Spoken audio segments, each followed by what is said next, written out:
All right. So I think we're good.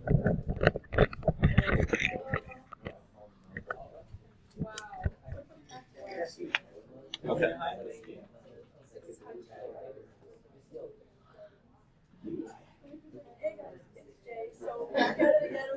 Hey, it's me.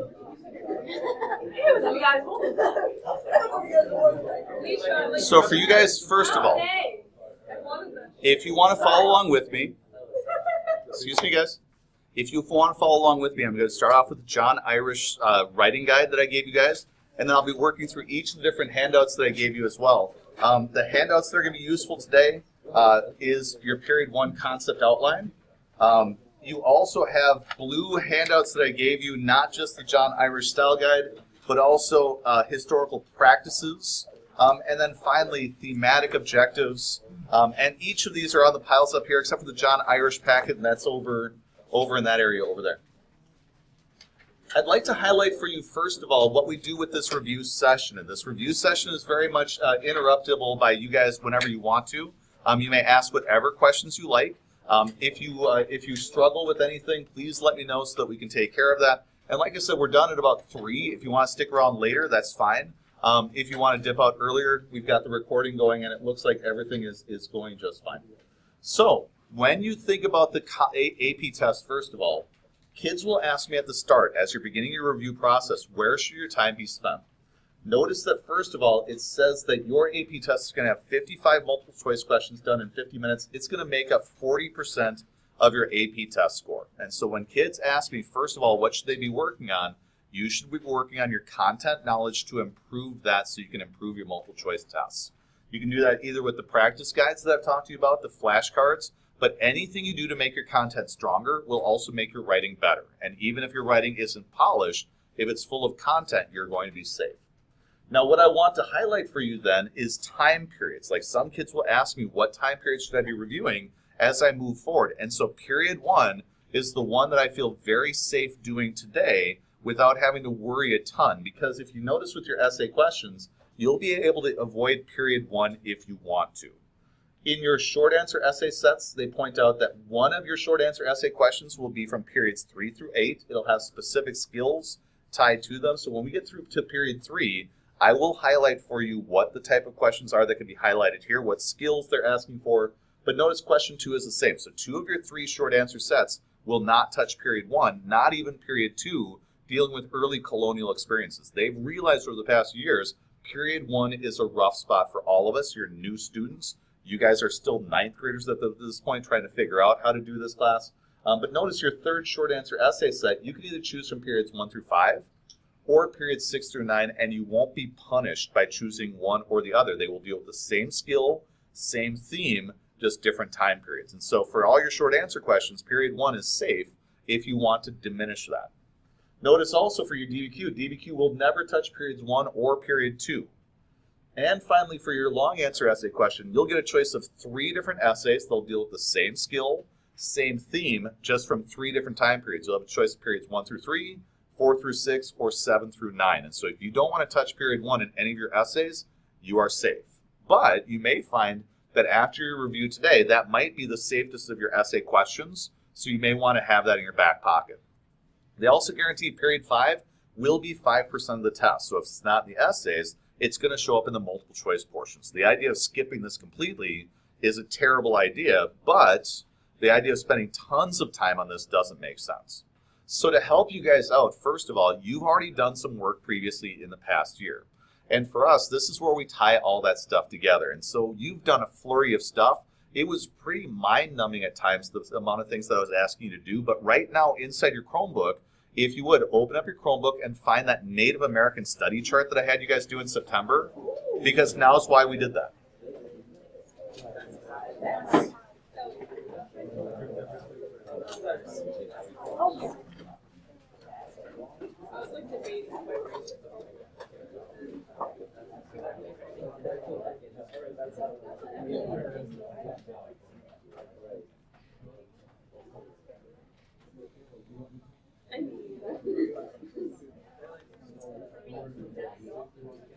So what we do today, while you're taking out your document, and if you're chatting right now, I understand that, just please hang with me. When you're taking out your document then, what we're doing today is we're not doing a full-blown reteaching of every stitch of knowledge you guys picked up during the course of the year. I think you're going to be surprised about the amount of stuff that's going to come back to you pretty quick. And if you are having struggles, we can totally reteach anything you want to, and that's the purpose of what we do here today. So by the time you leave at around 3 o'clock, we want you to feel comfortable that each element of the AP test is solid and that you can lock into then how you'll be able to answer questions about period 1 on any sort of writing or multiple choice. I'd like to highlight for you also, though, what I gave to you guys earlier this week when I put this up online. That was just yesterday. This Gilder-Lehrman site is going to be crucial as well. And so when I highlighted this for you in class, we'll be bouncing back to this today too. So let me talk you through each of the items that you've got sitting in front of you today. And so if you could, please take out your yellow handout that deals with period 1. And while you're doing that, let me show you the sheets that you have. So this is your blue sheet that you have that talks about historical skills. And what they say is that you need to be able to do these things. You need to be able to use primary sources. And if you feel shaky with that, we've got a couple months to fix it. If you want my help, I can definitely help. If you want to work it on your own, that Gilder-Lehrman site has a bunch of those that you can be able to use. You need to be able to use secondary sources. You need to be able to take historians' accounts of a time period, like that Limerick and Turner short answer essay writing, and be able to understand what are different people's viewpoints and what are they bringing to the story. You need to be able to write essays. But down here is our key. These are the things that we're going to want to do during our review sessions together. We want to be able to do contextualization. So what we're looking for today when you're working with one another, what are the big trends or movements that you can highlight, and what is a good job of using that stuff when you're studying and writing?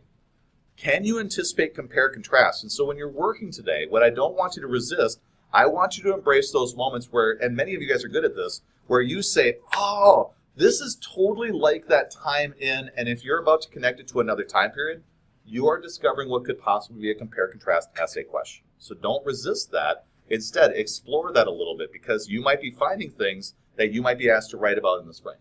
Causation, if you're like, oh, I learned about this way back when, but I didn't understand that Bacon's rebellion led to blah, that's causation, all right? And then finally, continuity and change of time. If you're like, oh, when Europeans arrived, sure, these things changed, but these things stayed the same. That's that, all right? And so that's where we want to go. We want to take your basic facts and lock them in. We also want to be able to explore themes. And so what I want you to be thinking about is this green handout that I gave to you guys, where you have themes that run throughout the course. And that's what our review session is really diving into. We're not doing lowest level understanding. So when you guys learned back in September, October, November about the first few periods, we took care of the lowest level of knowledge, which is just accumulating facts, names, dates, whatever, and we kind of tied some strings together. Now is where we put all the pieces together. So if you look at the front of this green handout, notice that they have 7 themes.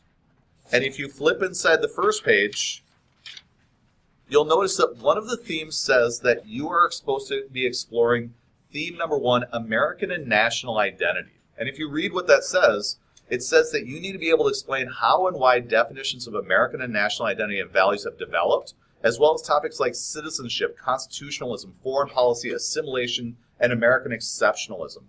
None of these things are new topics for you, and you've heard me teach about these things, but we never said that that is American and national identity. So that's what we start playing around with, because when you look at each of these themes, you will notice that they've got descriptions of where you're going to find these themes being played out in your concept outline.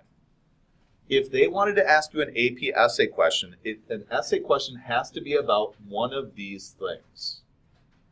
And if they're asking you an essay question across time periods, it will be from like this spot and like this spot, or like this spot and like this spot. So when you're working with your groups and you get to the point where you're done with just basic facts, you should look through these themes and think about, how would I get from this one to this one with analysis? And how would I get from this one to this one with analysis? And I'll show you what that means as we're working through our review today. Theme number 2, politics and power. Think about all the times we talk about like government, political parties, made you memorize the presidents, years in office, political parties, and so on. You have been fully prepared to take this question on to talk about how has our governmental groups been influenced over time and how have they changed. Number 3, work exchange and technology. How have people made money? How have businesses operated? So think about our stock market games, Steel Empire, and other sorts of things that we've done where you've played around with different ways people make money, how that's changed, and how that's stayed the same over time. Number 4, culture and society. This is a catch-all. Can you talk about like different religious groups and movements, artistic, philosophical, and scientific ideas, women's rights and gender roles, and how different group identities, including race, ethnic, class, and regional identities, have emerged and changed over time. So think about all the time we've devoted to like civil rights movements and other sorts of movements to try to gain rights and whatever. That's this page. This theme, migration and settlement, all this is internal and external migrations. Can you analyze them and compare them over time? Can you think about like what you learned last year in 9th grade, push and pull factors and that sort of stuff, and be able to write about that in our history course? Your next one, geography and the environment. Think about our physical geography memorization and all the times we talked about how the geography has influenced the development of history. And that's the theme that they're exploring with this topic right here. And then finally, America and the world, this is foreign policy. So think about what we're doing right now in U.S. history, comparing like the Cold War to World War II to World War I. That's all foreign policy stuff that is exploring this theme. So when you start reviewing, this stuff looks really scary, but once you start digging into it, you're going to realize, oh my goodness, we've already covered this, I remember this, I need a little bit of help with this, and we should be in a good spot. So let's look at your concept outline. Period 1 is only going to get 5% of the AP test. Periods 2 through 5 are going to be 45% of the AP test. Periods 6 through 8 are 45%. That's why I'm really dragging my feet right here to make sure we lock this in. And if you're worried about getting past 1980, I understand that. It's only worth 5%. And so if we cover that short, I feel safe with that because I want to protect your biggest chunks of what's going on in the test itself. For you guys then, you were asked to work on this during the course of this past year. And so if you can take out your period 1 concept outline, this is where we dig in today. Now, if you found that when you were working through this over the past year, you haven't been filling in these boxes, you're not bad. But what I want you to think about is the whole purpose of this course. The way we teach AP US History and the way AP Bio is taught is with the idea that you get to take a run at a college course and you get to try out what methods you're using. And one of the things I'll share with you is I like you a lot better now than when I met you back in September. And that's not meant to be mean, but when you came in back in September, I had a lot of people walking in with I don't know if you know, I'm an A student and I'm pretty special at what I do. And what I point out to those kids is I chose you to be in the class. I know what your grades are, but we got to do stuff to ramp up. And what I love is what's going to happen today is there's going to be a lot of moments of, oh, I remember that. It's this sort of thing. And when we have those moments, you're in a good spot. So for you guys, I thought you were great back then. I'm really excited about where you're going to be today. And take a moment to kind of savor where you are, because when we start working our way through our stuff, you're going to find that you know more than you think you do. So when you think about how you use this concept outline, I want to highlight a couple things for you. Number 1, here is your big key concept to start off with this time period. As native populations migrated and settled across the vast expanse of North America over time, they developed distinct and increasingly complex societies by adapting to and transforming their diverse environments. That was our first lesson plan that we had in class, to get over the idea that Indians aren't one homogenous group that have stereotypical behaviors, but instead they adapt to their environments and they were sophisticated when Europeans arrived here. What I'd like to highlight for you, though, is I'd like to jump back then to that Gilder-Lehrman site, and if we go to your period 1 chart right here, notice what they do underneath their video about the time period. They will give you these key concepts. And so these are your big ideas. They just put them all together in one easy spot. So if you know this and this and this, you're safe for period 1. The way you know them well, though, is by then digging in and actually looking at these subcategories. So this one right here says, different Native American societies adapted to and transformed their environments through innovations in agriculture, resource use, and social structure. Now they're asking you to categorize even further, so they're giving you hints. And so what I'm going to want you to do is with each of these boxes right here, I want you to have at least one example that is your go-to when you do the AP test in the spring. Now you've got a chart sitting in front of you where you took tons of notes, and the reason why we do that is we want to train you to be a college student. A lot of kids will say, well, why don't we just write down 4 way back when? You choose the one that works best for you. So when you look down your list, I want you to find one of your examples that you could use that would explain this topic right here. They're saying be prepared. We want you to know that people started using maize cultivation, the growing of corn, from present-day Mexico northwards into the southwest and beyond, supported economic development, settlement, advanced irrigation, and social diversification among societies. Over here, specific name of the group, and what example would you use to prove this? If you can bring in more than one, you're great. So look over your charts, think about what you would use for that. But then our goal is not to look for the right answer you write in. If you're going middle school on this, you're like, I'm sorry, what do I write right here? No. Think about analytically. If you were given this as your essay question, because this is where all your essay questions are coming from, if they give you this, what would be your go-to? Like the given, break glass, and I win on this whole situation. I would write about these guys and win. Second one down here, can you think about any Native American group in the Great Basin, which you learned is in the southwestern United States between the Rockies, Sierra Nevadas, and Cascades, that's dry. Can you think about any arid Native American groups or Native American groups in the Western Plains that survived based on a nomadic lifestyle, and can you describe that? Third one, can you talk about the Northeast, Mississippi River Valley, and along the Atlantic coast? Can you talk about any Native American groups that went with agriculture and hunter-gatherer economies that then created permanent settlements that became complicated, complex, and sophisticated? And finally, in the Northwest, can you think of any Native American groups that not only hunter-gathered, but also were using the ocean as a way to support themselves?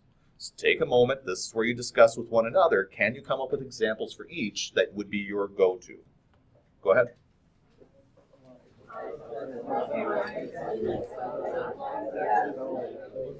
If you were watching at home, this would be a great time for you to be working with somebody else in a study group to have this conversation, but hopefully the goal is not just you can list a good group, but you can actually provide analysis as well.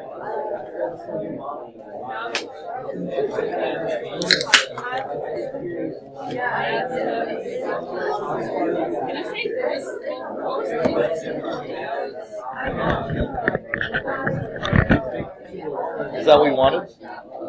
Sarah? Hi! It's just like Bye Bye Birdie all over again. Hey, I'm on TV. Hi. I've always seen the job.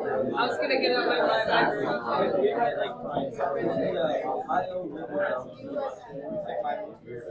Meet a lot of people.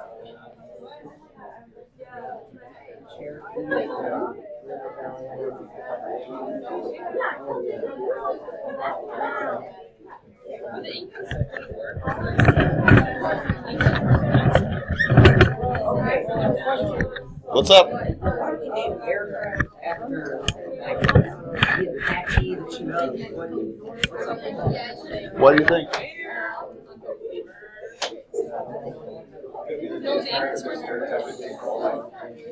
Yeah, it shows Mexico Given your instincts, you're doing a U.S. history course, and that's a group from Mexico. Would you feel safe using that, or would you want somebody from America? Probably not. Okay. So let me stop you. So when you think about what you've done with your groupings, the first thing I want you to think about is this. Check your study group. It's very common to get into this room and be very cliquey, and that's okay, especially if your group is moving fast. The thing I want you to consider, though, is you're around the best and brightest 10th graders we have here at Armstrong. And so if it's true, I know you guys. And so if you are sitting in an isolated group and either your group is not moving fast, or it would move faster from talking to many of the brilliant people in here who are really crushing this class, I would encourage you to expand your group. And that's something that we do inside of our study groups, is oftentimes they turn into big groups of like 10, 20 people who are all chatting with one another, where they have these people who are blowing their minds up, oh my God, I can't believe you went there. So think about doing that with your review sessions. Were there any of these categories that crossed you up? So here's your path as you move forward. The problem isn't coming up with facts. Your problem instead is actually figuring out what are you going to keep in your back pocket. Your golden rule right now is, can you come up with one of these that's your automatic? So when you're 85 and you're like, oh, way back when I had Hohenstein and you won't even believe it, grandkids, and you'll be able to whip out at that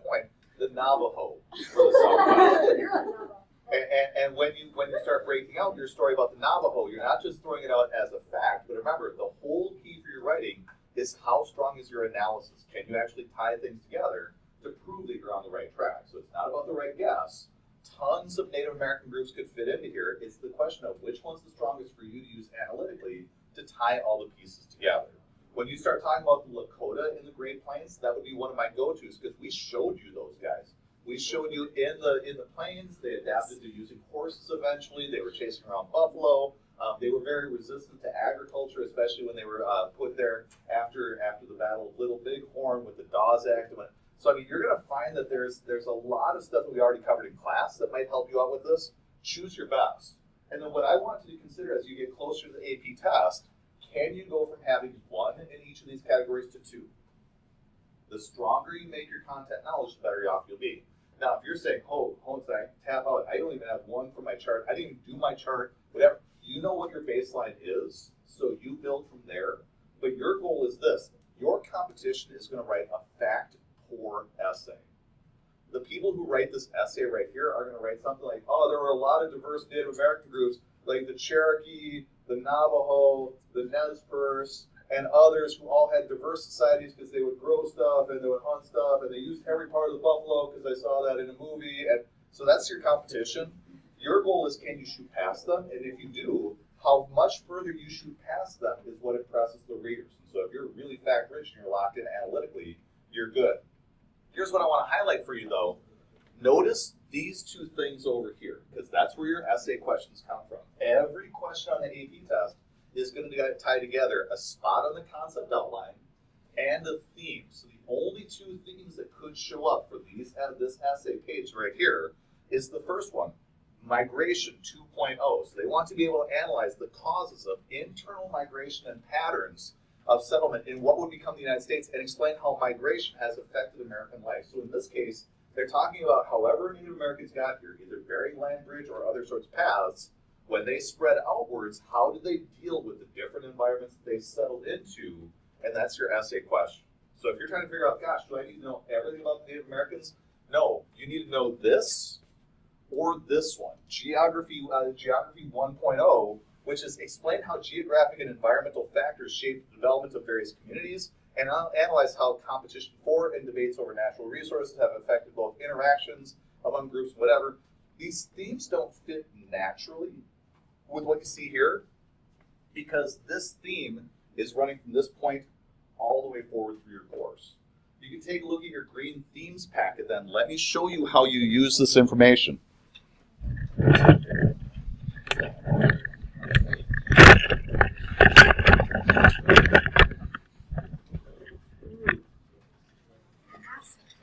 Yep.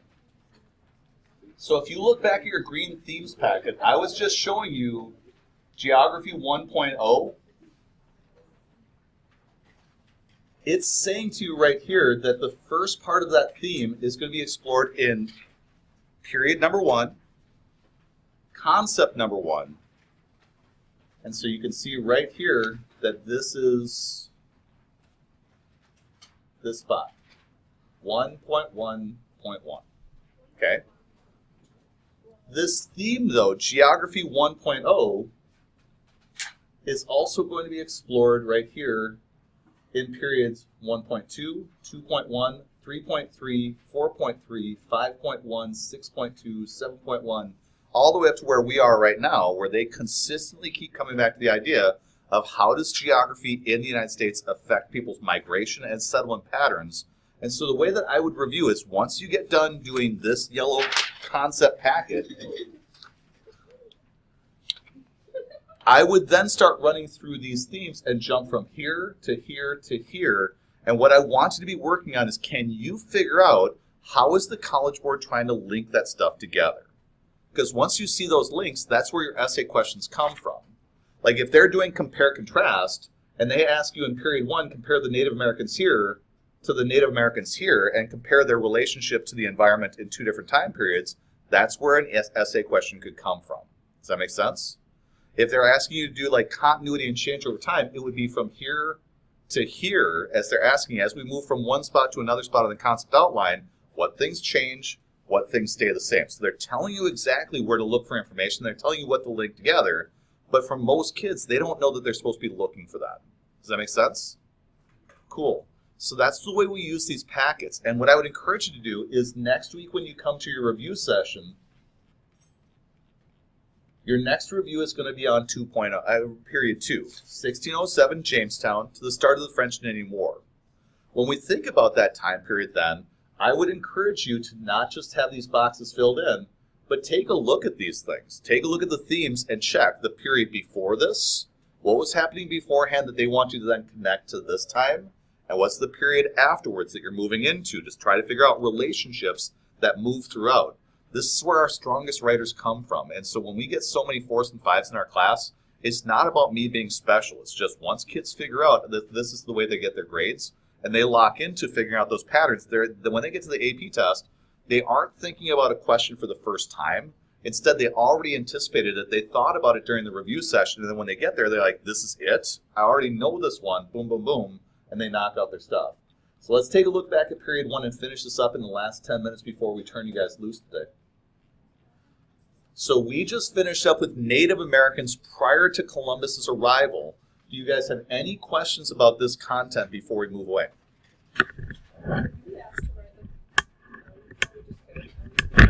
Yep. So when we talked about the LEQ, you guys already had this sheet right here. So what you see going on with the College Board, their LEQs are going to be either periods 1 through 3, 4 through 6, or 7 through 9. You get to choose from 3 essay questions. They'll have the same theme, same skill, just different time period. And so if you wanted to write on this period 1 essay topic, you could. And I think you're thinking about that way too early. You may find when you get the essay question after your review, this might start locking in for you, especially with the stuff that you've got memorized already, especially knowing your competition knows very little about this. So for you, I would anticipate period 1 probably not where you want to be. And I'd encourage you to think about writing it during another time period, but FYI, you're going to be pretty strong in pretty much everything. So let's take a look at the next page. Key concept 1.2. Contact among Europeans, Native Americans, and Africans resulted in the Columbian Exchange and significant social, cultural, and political changes on both sides of the Atlantic Ocean. And my hope is that you're like, yep, I remember that. That was something we covered in class. And for this time period, they're specifically focusing on the Spanish. So this is the Spanish in period 1. It's the English and French in period 2 that we'll be studying next. So when we look at these guys, it says European expansion in the Western Hemisphere generated intense social, religious, political, and economic competition and changes within European societies. So they want you to think back to what you learned about Europe. So here are your big countries that are involved in exploration. Portugal first. You learn about the Treaty of Tordesillas. And the Treaty of Tordesillas was created by the Pope, where the Pope was asked to weigh in, hey, who gets what over in the New World? And the Pope just drew a line through the Atlantic Ocean and said anything to the east of that belongs to Portugal, anything to the west it belongs to Spain, and the only territory east of that line was that outcropping of Brazil. And so Brazil becomes Portuguese, the rest of the area becomes the possession of the Spanish. So at this point, you've got 3 Europeans competing against each other. Spanish, and what are they here for? Right? So for us, when you think back to that, you guys know this stuff already. What F are the French here for? Furs. And we discussed that those two are pretty much one-trick ponies, where it's gold, God, glory. French are here for furs. And then the English set up these very diverse colonies along the eastern seaboard that are here for different religious, economic, and other sorts of motivations. So what you see going on right here, European nations' efforts to explore and conquer the New World stemmed from a search for new wealth, economic and military competition, and a desire to spread Christianity. So when we think about the Spanish, they're here for wealth. They have the Spanish Armada, the largest navy on the face of the planet, until it gets wiped out by the British in the 1500s. And they want a bunch of gold because they're trying to figure out ways to spread Christianity. They don't just want to spread a general Christianity. What type of faith are they? They're Catholic, absolutely. So remember, we spent a lot of time at the beginning of the year working through what does it mean to be Catholic compared to Protestant in those different strains. This is where it comes to bear for you guys. So if you look at this type of question, you'll notice they're setting up an easy compare-contrast question that you could possibly get. So when I look at period 1, I wouldn't be excited about a period 1 essay question about Native Americans because there's so little that we've taught you about that. We've just given you a taste to kind of make you acquainted. But if they ask a compare-contrast question about the colonies of Spain, France, and England, The Spanish conquistadors who come over here are creating what system? The Encomienda. Stop raising your hand, Aaron. Come on, man. God, you're so polite. You're like the kids who come up and ask if they can use my stapler. No, you're just blurt it out. You know who I am. All right. So the Encomienda system. The Encomienda system is going to create a chunk of land that is controlled by the conquistadors. They're going to build a Spanish mission for missionaries to be able to preach the word of God, but then they're also trying to extract resources out of the colony to send them back over to Europe. So you have two different things going on, religion and economics. When you think forward, you could easily link the Encomienda system backwards to the feudal manners that we had back in Europe, but also to the plantation system you're about to see in the South. So there's a pattern that's emerging where you see a lot of the idea that there's dominance of the natives because they're seen as second class. With the Spanish, remember also, they have a pure blood issue going on where they believe that if you're purely Spanish, you're better than somebody who is a mestizo, and you're even better than somebody who is a native inhabitant of the area. So you see there's a lot of racial animosity going between the Spanish and the natives, very much like you see going on with the British and the natives. The difference, though, is the Spanish will intermarry and get along with them better than the British will, who treat them as outcasts. So when we look down here, they mentioned the Columbian exchange of new crops to and from Europe are going to stimulate growth, and that's going to shift people in Europe away from feudalism and towards capitalism. So there's massive amounts of wealth that are pouring into Europe, and many Europeans start thinking about coming to America as a result. We have stuff that's new product going to Europe. We have horses and cattle coming to America along with other new products. But what is the main thing that Europeans are bringing that's devastating today? Yeah. For crying out loud. Fool me once, shame on you. Fool me 8 times. They're not going to wait. It's a neuron firing in his brain. Finally. When you take a look at the last box that you have down here, we should have moments that trigger like moments for you to remember from our course. So it says here, improvements in maritime technology. They're saying they want you to understand like the compass and the sextant and all these other technologies they're using to navigate across the ocean. They are never going to be an essay question ever about the compass unless they want everybody to fall apart. The key word in here, though, more organized methods for organizing international trade, such as joint stock companies. That's the key word that you should be noticing there. What was the economic system called where the colonies were built to make money for the homeland? Yeah, mercantilism. Fantastic. Or mercantilism. Or potato, or whatever. Mercantilism, right? So what I want you to think about is this. You see in the Americas this exploitational system that's being built up where it's really easy to point out that the Spanish are exploiting the natives. And it's really easy to point out that the English people are exploiting the indentured servants. But then also keep in mind the people who move here are being exploited by the home country because they're expected to export raw materials back to Europe and then buy finished products that come back across the ocean.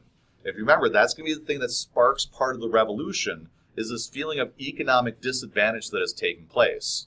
We also want to anticipate stuff that's coming up in the future. And so for you guys know tons of stuff. So when I mentioned joint stock companies, that brings over indentured servants. Eventually the indentured servants are going to stop coming over. What was the trigger for that in the Chesapeake? Why did they stop indentured servitude? Bacon's Rebellion. Fantastic. The most delicious rebellion ever in world history. When Bacon's Rebellion happens and a bunch of indentured servants flip out and they rebel in Jamestown, there's a feeling we need to get rid of indentured servitude because you got a bunch of angry poor white people, and we're instead going to use African American slaves instead, right? Cool. So when you look at those 2 pages, do you see anything that throws you off? But pay attention to the fact that I'll have a bunch of people who will just reflexively go, I am never writing about period 1. Sweet. Why? Is it because there's other periods that are so much better? Because chances are those other periods are going to be the same as this, where once I review a little bit with you, you're going to be like, oh, I remember that. And that's what we want for all 9 of your periods. Go ahead.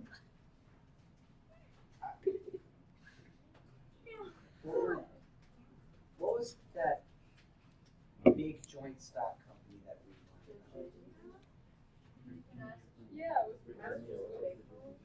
You had a Virginia joint stock company. You had the West Indies that were also famous. I have never found a time when they actually start getting into like being that nitpicky, but knowing that is good. So let's continue. This next key concept, same one. So this is still 1.2, so you just check the top. Notice the questions they're asking on the side over here. They're asking you for work exchange technology 2.0. They're asking you for work exchange technology 2.0. Can you explain how patterns of exchange, markets, and private enterprise have developed and how government deals with that? Can you talk about how technological innovation has affected economic development? And can you talk about how we have this international trade that is developing that America is going to be part of? As you move to the next page, Columbian exchange and development of the Spanish Empire in the Western Hemisphere resulted in intensive demographic, economic, and social changes. First one right here is talking about how with Spanish exploration, epidemics swarms through the Native American groups, devastating them heavily. There's a solid chance you're not even going to need to write a bunch over here. Key thing I'd like you to remember, though, the diseases are not just being brought over by human beings. It's the livestock that is the worst. They're bringing over a lot of stuff in the pigs and the cows that the humans here in America just are not prepared to deal with. But notice down here, as you do your review, there's a solid chance you're going to come across stuff where letter B is just the encomienda system. And if you know it, you're good. Letter C is pointing out that the Spanish are going to engage in slave trade to bring over Africans to work on their plantations. And that they created a caste system where if you had more pure Spanish blood, then you were elevated in their society. So this page, there's a solid chance to just read it and go, yep, yep, yep, got it. And that's cool. You know, at this point, you shouldn't need to research each of these deeply because of all the work that you did. Over here, you've got a migration theme that's running through this. Can you explain how people move to America and move within America? Can you explain labor systems in America? So thinking about the encomiendas, you're going to be wanting to compare that to like indentured servants, slaves, factory workers, blue and white collar workers, and so on. Can you run that theme throughout about how what being a worker in the United States meant changed over time period? And finally, explain how geographic and environmental factors shape the development of various communities. That's the first theme that you saw. So this is one that comes back. You saw the Native Americans. How did they adapt to what they ran into? They're now asking you, how did the Spanish do the same? Think about a compare-contrast essay question. Could you compare how the Native Americans compared the encomienda system was similar or different since they're living in the exact same area? Key concept 1.2 again, and this one is saying, in their interactions, Europeans and Native Americans asserted divergent worldviews regarding religion, gender roles, family, land use, and power. So first, we saw Native Americans getting into conflicts with the Europeans because they were misunderstanding one another, but they did trade. And so what I'd like you to remember with this box, don't just jump to epidemics and destruction. Initially, Native Americans would trade with the Europeans, and originally they had a solid defense along the eastern coastline, where when Europeans would try to get on the coast, they would be repelled instantaneously. It's going to be the increased interaction that leads to diseases that weakens many of the coastal tribes, and that's how the Pilgrims are going to be able to land, is when they land in the Massachusetts Bay Area, the neighboring Native American tribe is looking to use the Pilgrims to help defend them against neighboring tribes. So once they get weakened, like them, or the Powhatans in the Chesapeake, they opened up a weakness because of the diseases that are hitting them. Remember the Aztecs with Cortez, same sort of thing happens. They're also going to start trading, and so what I'd like you to remember about this one right here is when it comes to trade, trade is imbalanced. Europeans are going to use Native Americans to get natural resources in the area. Europeans will give the Native Americans especially metal products, but they're just going to give them finished goods. They're not going to teach them how to make the stuff on their own, and eventually the Native Americans will not be seen as needed by the Europeans. As Europeans started moving into the lands of the Native Americans sought to defend themselves, and so this is where you want to be able to talk about agency, and that's the term that we used at the beginning of the year, where when you see groups that are struggling against a dominant force, you don't just want to say, oh, sad thing, they all got crushed. How did they fight back before that moment happened? So the example that I'll give you from your textbook with the Spanish was Pope's Rebellion. As the Spanish moved into the interior of the southwestern United States, You had a Native American rebellion led by a man named Pope who was able to slow down the Encomienda movement for a while until the Native Americans in the area were overwhelmed by the Spanish, who increased in numbers. So when we think about that moment, you can also think about a theme forward. I've just laid out for you Native American resistance. You could probably think about in the future, whether it's the Pequot War, Powhatan conflict, Little Bighorn, and Wounded Knee. You're going to see a series of Native American conflicts where they just continue. White encroachment leads to Native American conflict. Extended conflict led to a debate about how these Native Americans should be treated. Over in this area, I'd like you to put down a name. And this name is from the Gilder Lehrman site that you have right here. It's this guy right here. There's a famous name that pops up. His name is Bartolomeo de las Casas. And this guy is a Spanish missionary in the Spanish colonies.